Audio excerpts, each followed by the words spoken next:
Саат кулата во Радовиш. Била сместена во непосредна близина на Амамот и мостот на левиот брег на Радовишка река. Не се знае кога била изградена.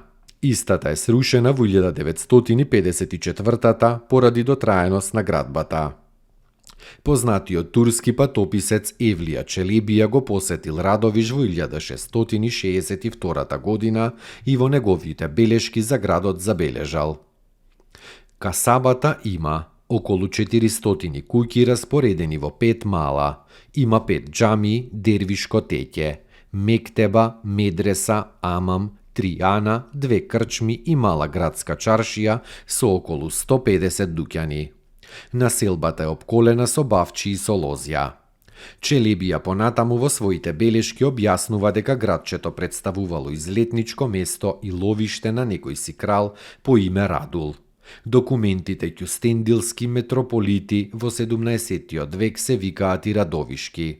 Кон крајот на 18-тиот век Радовиш било градче опколено од зид од стара тврдина, чии остатоци стојат и ден денешен.